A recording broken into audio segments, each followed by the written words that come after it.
pediram-me para, para falar um pouco sobre o Pão de Ló, como foi criado,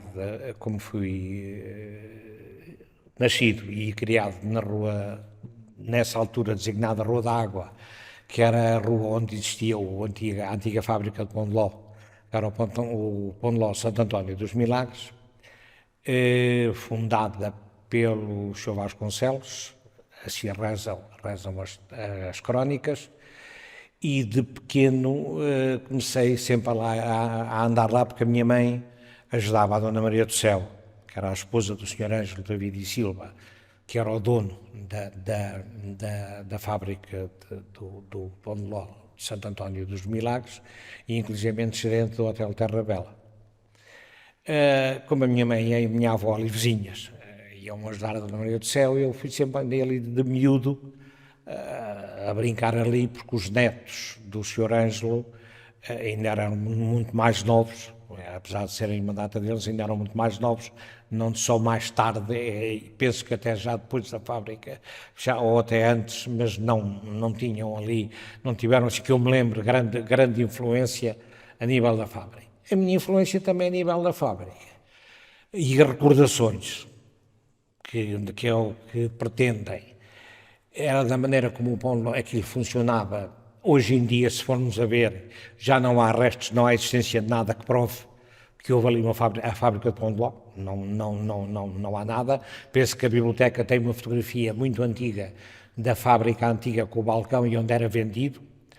Lembro-me que as pessoas entravam naquele pátio, ainda hoje existente, passavam para um logradouro que tinha um lago e tinha uma sineta, onde as pessoas, quando queriam ser atendidas, tocavam essa sineta e cá de cima do primeiro andar desciam e vinham cá abaixo à fábrica, que desse logradouro descia-se para a fábrica, que ficava ao nível hoje Quelha da Fonte das Freiras. Nessa altura, as recordações que tenho é de dia que o Sr. Ângelo cheguei a ir algumas vezes buscar ovos, porque eu penso que só se fazia, penso, que só se fazia pão de ló uma vez por semana ali, na fábrica de pão de ló, ali só uma vez. Ia-se aos ovos, naquela altura, ia-se para as aldeias, ou as pessoas traziam, ou ia-se às cestitas. Lembro de ver aquelas cestas de vimo com a palha e os ovos lá, e contar os ovos, uma dúzia daqui, outra dúzia, meia dúzia da lá e tal, e chegarem a 50, e fazer-se, partir-se, vê-los partir, fazer, e depois eram batidos, eram separados, os ovos eram separados das claras, as claras eram postas à parte, tinha outra particularidade que eu já vou referir. Os ovos depois havia, para quem se lembra daquelas liteiras antigamente, onde transportavam pessoas, tinha um homem à frente, outro homem atrás e um gajo ia sentado tipo uma cadeirinha, era um género, seria quase uma liteira,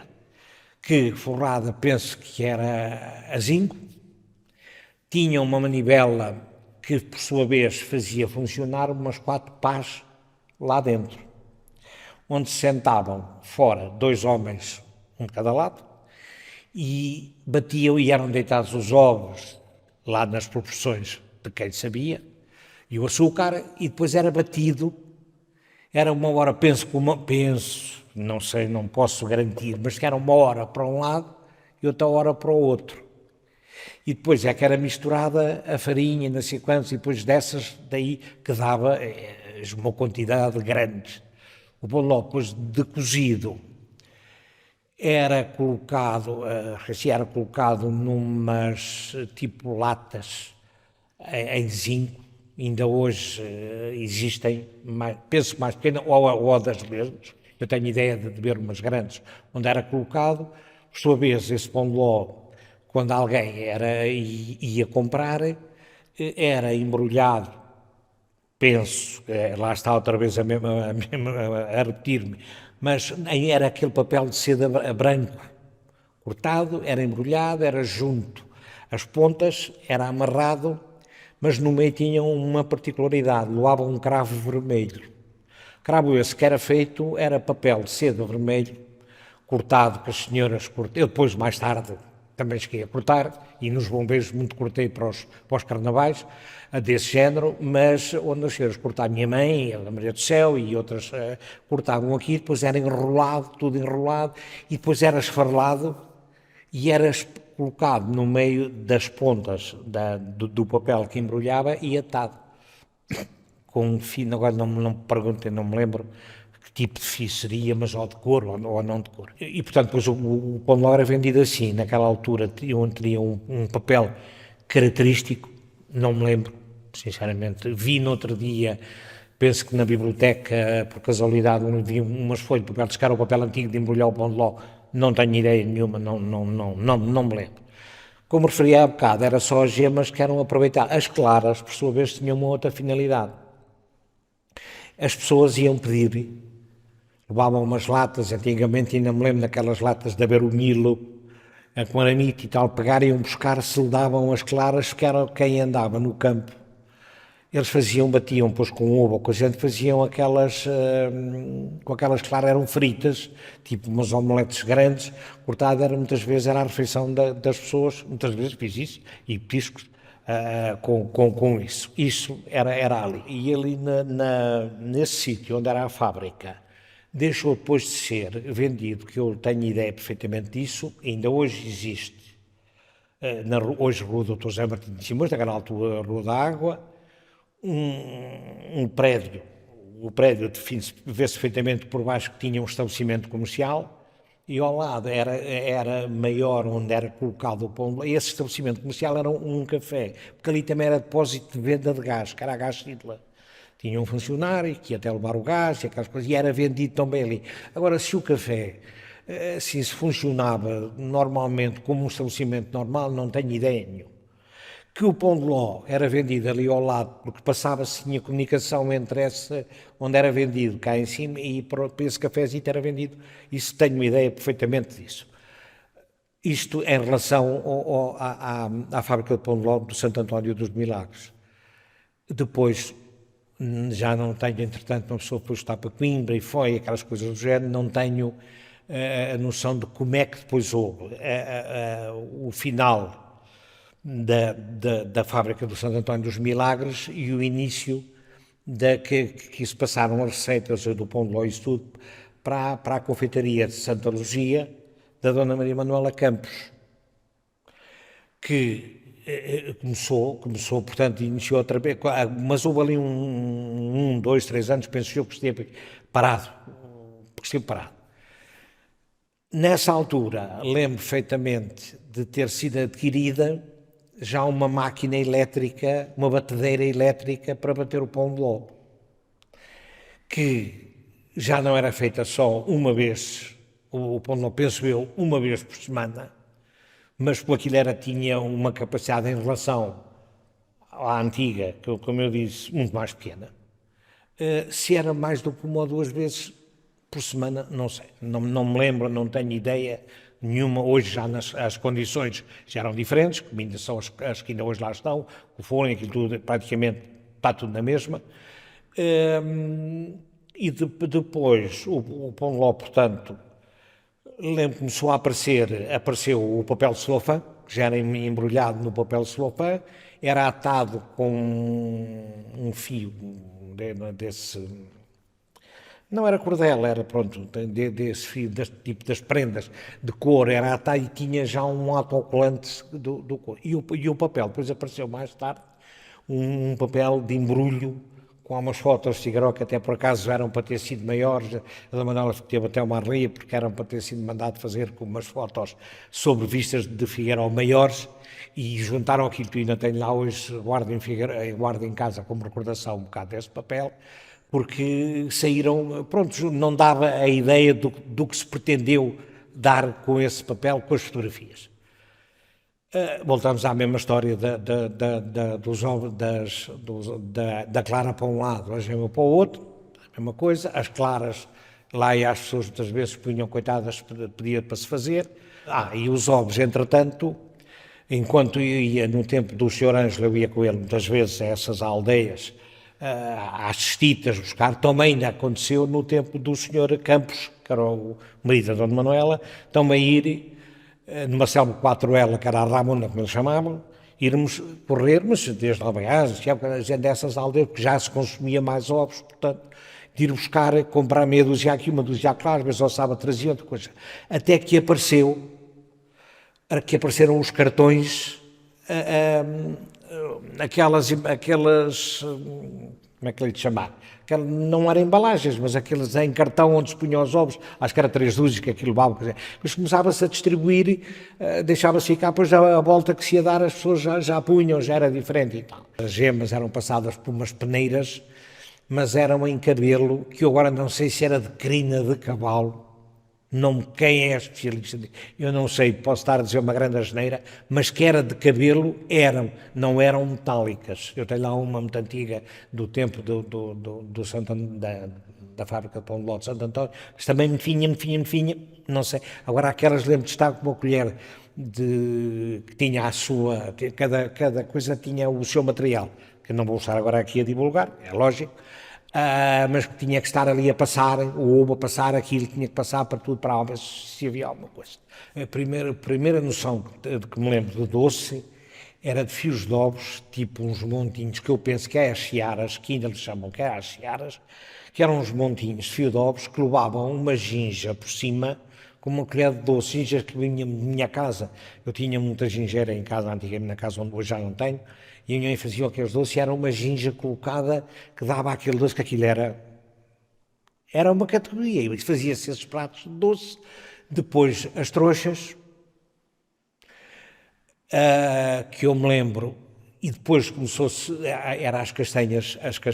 e toda praticamente a massa era de ovo, depois comendo todos esses segredos que ainda hoje são guardados, é lógico. Eram tendidas as castanhas com o formato da castanha, aquilo era dado num copo, era pensado, depois eram espetadas na ponta de um pau de esteva, acho eu, ou de mano, não sei de gente, que era feito um senhor qualquer, penso, ou do Douro, ou do Salgueiro, qualquer, que fazia aqueles paus e afiava-os, e aquilo era espetado, cada uma na ponta, e era assado, era um fogareiro, um fogareiro de brasas, e está 5, 6 pessoas, com cada um, ou 2 ou 3 na mão, a assar e a virar a ver o que assava mais, depois eram tiradas, iam para um tabuleiro, depois seriam distribuídas. Esses pratos de doce, eu lembro-me de ver com as searas, as castanhas, e eram os pingos tocha que eles chamavam, que eu lembro-me de ser a Dona Manela estar a vê-la a fazer, fios de ovo, eram umas canas horizontais, que estavam colocadas, apoiadas em cadeira, e numa das cadeiras, e ela, conforme ia com uma cana, tirava os fios de ovos e colocava nessas canas, depois, por sua vez, mais tarde, daquela calda de açúcar, ia pondo, que lhe era preciso uma paciência que ela tinha, e dedicação e gosto. Nós chegávamos a um ponto, também tínhamos que gostar, como ainda hoje recordo, todos esses passos com nostalgia, porque foi uma vida ali. E depois começou-se a fazer os pratos que eu me lembro nessa altura de doce, que eram os pingos, era as searas, dispostas nesse prato, começou a aparecer o prato de cartão, acho eu, eram as searas, coisas que lhe davam um efeito, a ginja espetacular, eram os pingos com o branco, e depois no meio as castanhas. Eu penso, eu já estou a repetir muito penso, mas é verdade que é isto, porque a gente chega a um ponto que já não se lembra bem a sucessão das coisas, que apareceu depois a lampreia de ovos, que apareceu mais tarde, que era à base de trouxas e a massa da castanha. Os seus segredos todos juntos, é lógico. Mas que eu lembro de ver depois o prato de doce, tinha um nome que eu não me lembro, estava a tentar recordar o nome, que eles davam a esse prato, formado com esses doces.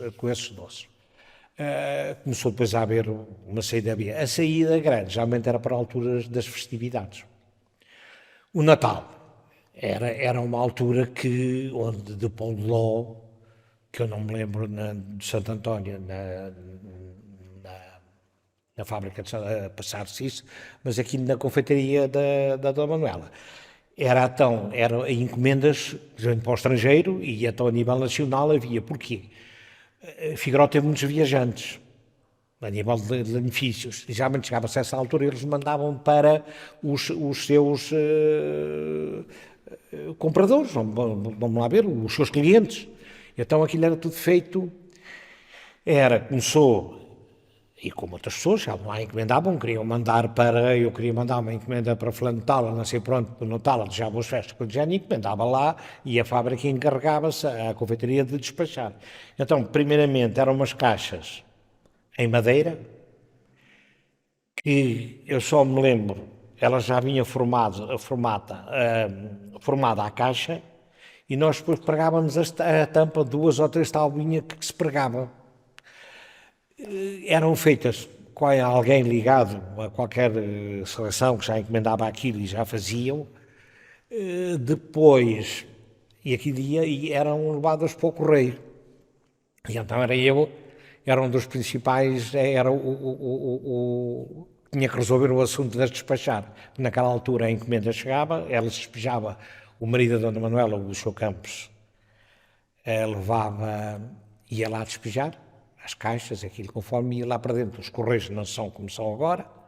Era a Dona Alzeminda e a Dona Ana, que eram as chefas dos correios, muito maturaram e muito me gozavam, e porque eu era novo e passava horas ali de comprovar, isto é mesmo a verdade, porque cada encomenda tinha que levava um selo verde com um número, que depois tinha que ser preenchido no outro, que era o registro da encomenda para um dia. Mais tarde, tenho a noção, lembro-me de aparecer já das caixas serem em cartão, virem todas, não sei de onde, a gente tinha que as montarem e depois passava aquela fita de cola larga, aquela fita adesiva, fechava, e depois inclusive havia umas cintas, eram cintadas para não fazer. Era assim que se despachava praticamente só o pão de ló. Não tenho ideia, nunca, nem tinha a sua lógica ser despachado qualquer doce, bem em caixas com castanhas ou com coisas doces desse género, que não se desmanchassem. Às vezes podia-se pôr numa caixa de pão de ló, numa embalagem de pão de ló, para uma caixa de castanhas, ou uma coisa, qualquer coisa assim, que seria o doce. E também havia os queijinhos, chamados os queijinhos, que eram, que se moldavam, também redondos, e que tinham hóstia por cima, uma hóstia cortada, acho que chama-se folha de hóstia, ou o que é, era por cima e por baixo, eram os queijinhos que eram feitos também, que fazia parte dessa doçaria conventual. Que se metesse uma caixa com isso e o castanha junto com o pão de ló, não tinha problema, eram aconchegados, iam juntos, não se estragavam, penso eu. E era mais ou menos assim, foi assim toda uma infância e aí adolescência, criada ainda muitas vezes, ainda me lembro da Dona Manuela, muitas vezes não está, pois as filhas também, cada uma seguiu a sua vida, e ainda cheguei a viajar com ela lá, porque eu morava em frente, e ela ainda criou os meus filhos, e ali tudo ia estar ali, portanto, foi sempre uma vivência grande ali. De resto, ainda hoje, pronto, hoje, quem segue os passos da avó é o neto António Jorge, que tem também a confeitaria, uma sucursal, onde também vende, portanto, esses produtos que eram na altura, esses doces conventuais e mais alguma coisa que faz. E também tinha uns biscoitos muito bons que ela fazia de manteiga, lembro-me de serem feitos também os biscoitos, que era uma categoria que também se vendiam, também, não sei se foi inventado, se saiu, não sei, pronto, mas também faziam uns biscoitos, que hoje na confeitaria também são feitos de uma maneira diferente, penso eu. Mas fazia-se isso, de resto era assim, nessa altura, foram muitos anos ali criados a despachar e a ver, e com a minha mãe saía, muitas vezes para ajudar, chegava às tantas da noite, para a altura do Natal, eu não sei se chegava a fazer-se 1 ou 2 por nada, pão de ló 2 vezes por dia, e então no tempo da confeitaria Santa Luzia, com a mãe, era muito mais pequena, acho que se repetia, porque as encomendas a Atenção que Figueiró teve uma altura que tinha uma pujança muitíssimo grande, e muita gente que vivia aqui foi para fora, e os viajantes então também deram muita vida e muita a conhecer o pão de ló a muitos sítios. E também aproveitava de vez em quando para provar, para os ir provando também e acertando